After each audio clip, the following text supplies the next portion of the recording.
महाभारत का वो योद्धा जिसे दुनिया अजय मानती है, दानवीर कर्ण, जिसके कवच और कुंडल को कोई अस्त्र नहीं काट सकता था।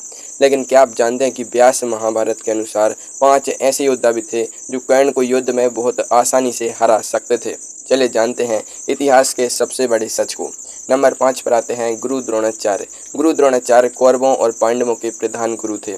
उन्होंने ही संसार के सबसे श्रेष्ठ धनुधारियों को शिक्षा दी थी। क्या आप जानते हैं कि गुरु द्रोण के पास अस्त्रों का ऐसा गुप्त ज्ञान था जो कर्ण के पास कभी था ही नहीं। गुरु द्रोण के पास साक्षात ब्रह्मास्त्र अस्त्र था। यह अस्त्र सामान्य ब्रह्मास्त्र से भी 4 गुना ज्यादा संहारक माना जाता था। अब आपके मन में यह विचार आ रहा होगा कि कर्ण के पास भी तो ब्रह्मास्त्र था, लेकिन यहाँ एक बहुत बड़ा पूर्ण अंतर था। कर्ण को भगवान परशुराम से ब्रह्मास्त्र का ज्ञान तो मिला था, मगर एक झूठ के कारण मिले श्राप के प्रभाव से वे अंतिम समय में उसे चलाने का गुप्त मंत्र भूल गए थे। इसके ठीक विपरीत गुरु द्रोण न केवल इस महाविनाशकारी अस्त्र को चलाना जानते थे, बल्कि वे इसे बीच में ही रोककर वापस बुलाने की कला में भी पूरी तरह से निपुण थे। युद्ध के मैदान में अनुभव और संयम सबसे बड़ी ताकत होती है। गुरु द्रोण का युद्ध का अनुभव कर्ण से कहीं गुना ज्यादा था। उन्होंने अपने पूरे जीवन में उच्च स्तरीय युद्ध कला का अभ्यास किया था। अगर कुरुक्षेत्र के मैदान में कर्ण और गुरु द्रोण का आमना सामना होता तो गुरु द्रोण अपने मानसिक बल और दिव्य बाणों की गति से कर्ण को बहुत आसानी से परास्त कर देते। कर्ण के पास गुरु द्रोण की बनाई सैन्य रणनीतियों और उनके चक्रव्यूह को तोड़ने का कोई सीधा उपाय नहीं था। गुरु द्रोण अपने रथ पर बैठकर जब बाणों की बौछार कहते थे तो सामने वाली विशाल सेना में हाहाकार मच जाता था। कर्ण के पास उनके से प्रचंड वेग को रोकने की कोई शक्ति नहीं थी। लेकिन रुकिए, नंबर 5 तो सिर्फ एक शुरुआत है। आगे जो योद्धा इस सूची में आने वाले हैं उनकी असीम शक्ति के सामने साक्षात काल भी घुटने टेक देता था। क्या आप जानते हैं कि वह अगला महायुद्ध कौन है? चलिए आगे बढ़ते हैं। नंबर 4 पर आते हैं कुरु वंश के सबसे महान और पूजनीय रक्षक भीष्म पितामह। भीष्म पितामह साक्षात देवी गंगा के पुत्र थे। उनके पास एक ऐसी अलौकिक शक्ति थी जो इस पूरे ब्रह्मांड में किसी भी अन्य योद्धा के पास नहीं थी। वह शक्ति थी इच्छा मृत्यु का दिव्य वरदान।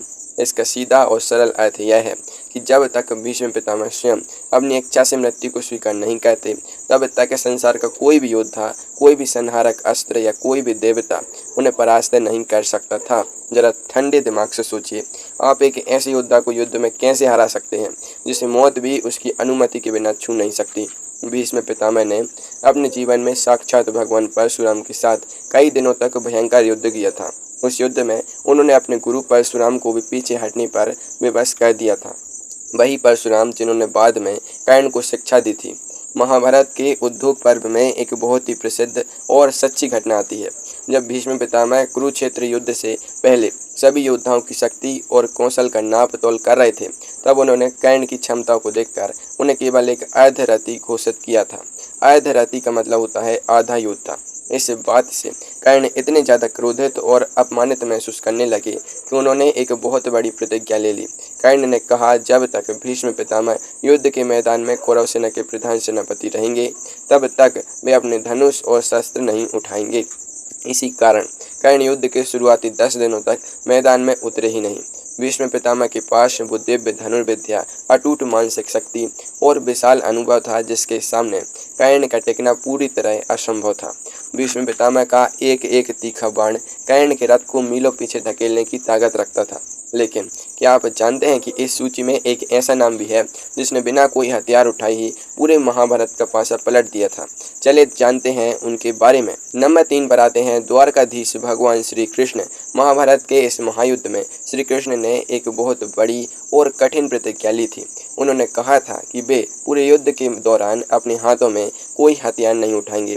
वे केवल पांडु पुत्र अर्जुन के रथ के साथी बनकर मार्ग दिखाएंगे।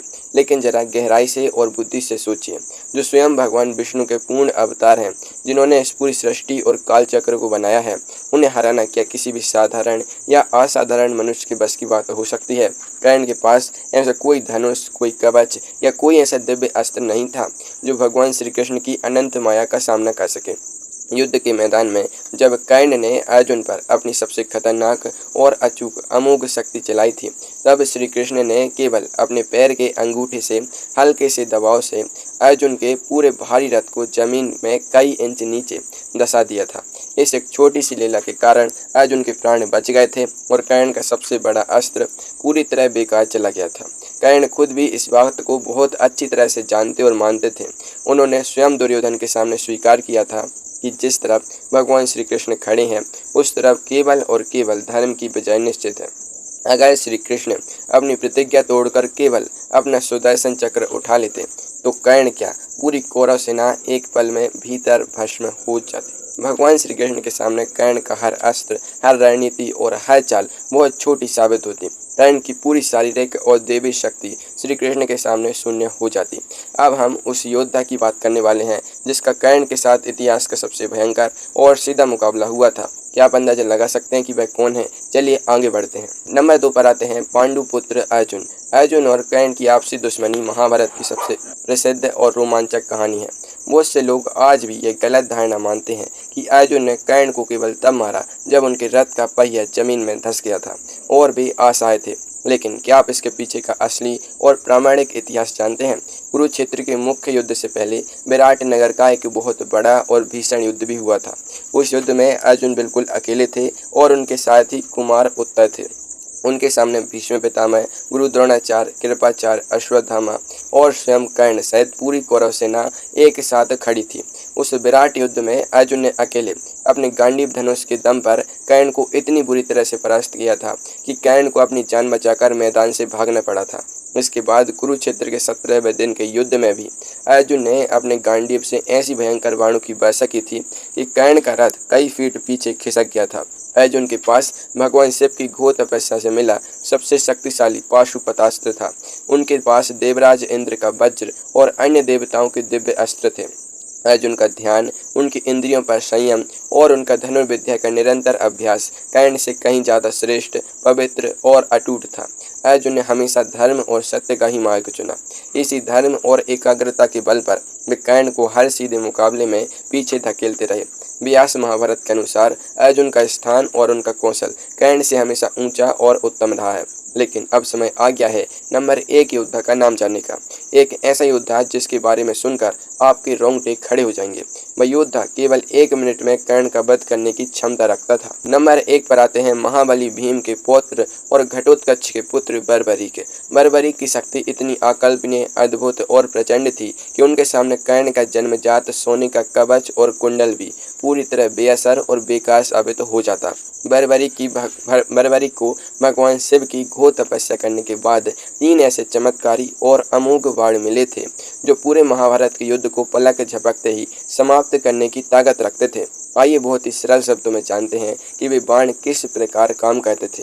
बर्बरीक का पहला बाण चलते ही उन सभी शत्रुओं पर एक अदृश्य लाल निशान लगा देता था जिन्हें मृत्यु के घाट उतारना होता था। उनका दूसरा बाण उन लोगों पर एक विशेष निशान लगाता था जिन्हें हर हाल में सुरक्षित बचाना होता था। और उनका तीसरा बाण चलते ही एक झटके में उन सभी शत्रुओं का अंत कर देता था जिन पर पहले बाण ने निशान लगाया था। चाहे कोई शत्रु कितनी गहरी गुफा में छुपा हो, चाहे कोई कितने भी शक्तिशाली और अभेद दिव्य कवच के अंदर सुरक्षित बैठा हो, बर्बरीक का बाण सीधे उसके सीने को चीरकर बाहर निकल जाता था। भगवान श्री कृष्ण ने एक बार बर्बरीक की परीक्षा लेने के लिए उन्हें एक पीपल के पेड़ के सभी पत्तों को एक ही बाण से छेदने को कहा था। बर्बरीक ने आंखें बंद करके बाण चलाया। उस बाण ने पेड़ के हर एक पत्ते को छेद दिया, यहाँ तक कि जो एक पत्ता श्री कृष्ण ने अपने पैर के नीचे छिपा कर रखा था उसे देखकर भी श्री कृष्ण हैरान रह गए थे। अगर बर्बरीक कुरुक्षेत्र के युद्ध के मैदान में उतर जाते और कर्ण को अपना शत्रु चुन लेते तो कर्ण को संभलने का 1 सेकंड का समय भी नहीं मिलता। बर्बरीक का केवल एक ही बाण कर्ण के प्राण हरने के लिए पूरी तरह काफी था। स्वयं भगवान श्री कृष्ण भी इस बात को बहुत अच्छी तरह जानते थे। इसी कारण उन्होंने युद्ध शुरू होने से पहले ही अपनी एक लीला से बर्बरीक का शीश दान में मांग लिया था ताकि अधर्म का साथ देने वाले कौरवों की तरफ से बर्बरीक युद्ध न लड़ सकें और पांडवों की रक्षा हो सके। बर्बरीक की यह बेजोड़ शक्ति उन्हें इस पूरे कालखंड का सबसे खतरनाक और अजय योद्धा बनाती है जिसके सामने कर्ण कभी टिक ही नहीं सकते थे।